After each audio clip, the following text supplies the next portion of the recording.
प्रिय विद्यार्थियों, हिंदी क्लासेज में आपका स्वागत है। हमारा विषय है क्रिया।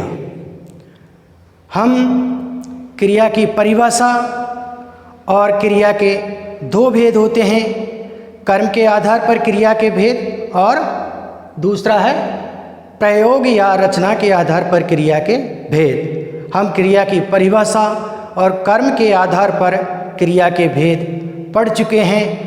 आज हम पढ़ेंगे प्रयोग या रचना के आधार पर क्रिया के भेद। तो सबसे पहले हम प्रयोग या रचना के आधार पर क्रिया का पहला भेद है नाम धातु क्रिया और दूसरा है तात्कालिक क्रिया। सबसे पहले हम पढ़ेंगे नाम धातु क्रिया। सबसे पहले हम ये जानेंगे कि नाम धातु क्रिया होती क्या है, नाम धातु क्रिया कहते किसे हैं। तो नाम धातु क्रिया की यहाँ पर परिभाषा है, वह क्रिया जो संज्ञा, सर्वनाम व विशेषण से मिलकर बनी होती है उसे नाम धातु क्रिया कहते हैं। निम्न उदाहरणों द्वारा यहाँ समझाया गया है। यहाँ पर है हाथ और बात। हाथ और बात ये क्या है? हाथ और बात ये दोनों क्या है? संज्ञा। और इन हाथ और बात से मिलकर के, इस संज्ञा से मिलकर के हमने परिभाषा में पढ़ रखा है कि वह क्रिया जो संज्ञा, सर्वनाम व विशेषण से मिलकर बनी होती है। तो यहाँ पर ये नाम धातु क्रिया संज्ञा से मिलकर बनी हुई है। तो यहाँ पर हाथ और बात यहाँ पर क्या है? संज्ञा है। तो हाथ जो संज्ञा है उससे मिलकर के नाम धातु क्रिया बनी हथियाना, और बात जो संज्ञा है उससे मिलकर के क्या बनी? नाम धातु क्रिया बतियाना। तो हथियाना और बतियाना ये नाम धातु क्रिया है। इसी तरीके से सर्वनाम लेते हैं। सर्वनाम से मिलकर भी नाम धातु क्रिया बनी होती है। तो अपना यहाँ पर सर्वनाम है, अपना यहाँ पर सर्वनाम है। यहाँ पर ये अपना निजवाचक सर्वनाम है। तो ये अपना सर्वनाम है। इससे अपना सर्वनाम से मिलकर के जो नाम धातु क्रिया बनी वो क्या है? अपनाना। अपना से नाम धातु की क्रिया क्या बनी? अपनाना। इसी तरीके से यहाँ पर है गरम। गरम यहाँ पर विशेषण है, और गरम कौन सा विशेषण है? गुणवाचक विशेषण, जो स्वभाव संबंधी विशेषता का बोध कराता है। तो यहाँ पर ये गरम है। गरम यहाँ पर ये गुणवाचक विशेषण है या ये विशेषण है। तो गरम जो विशेषण है उससे मिलकर के जो नाम धातु क्रिया बनी वो क्या बनी? गरमाना।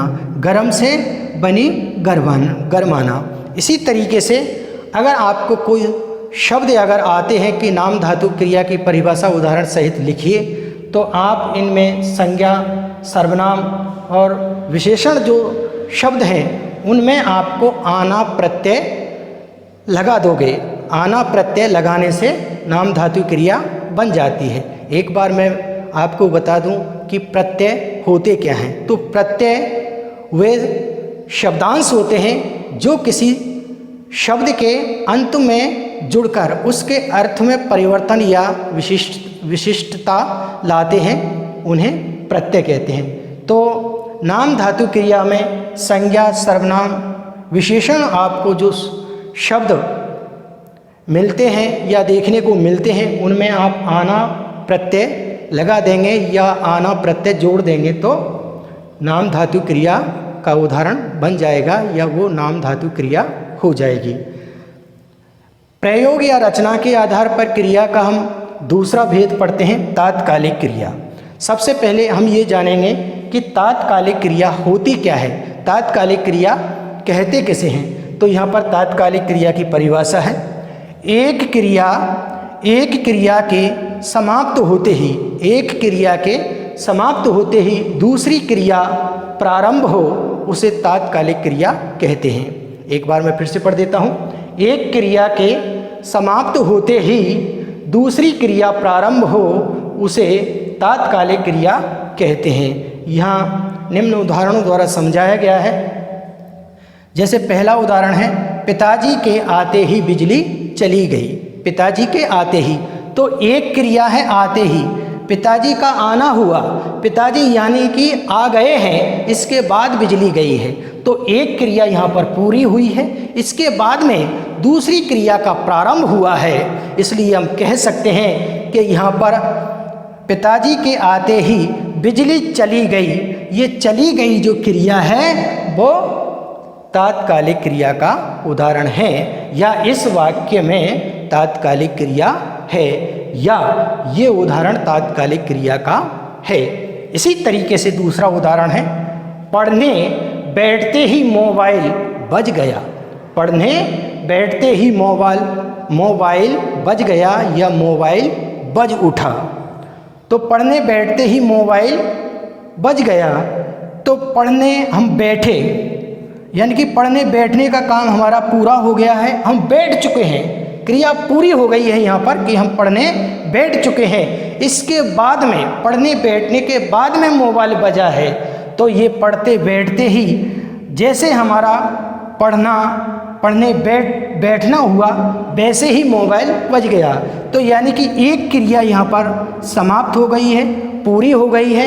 इसके बाद में मोबाइल बजा है, तो मोबाइल का बजना यानी कि दूसरी क्रिया का यहाँ पर प्रारंभ हुआ है। इसलिए हम कह सकते हैं कि इस उदाहरण में तात्कालिक क्रिया है, या मोबाइल बज गया ये क्रिया है जो तात्कालिक क्रिया है, या ये उदाहरण तात्कालिक क्रिया का है।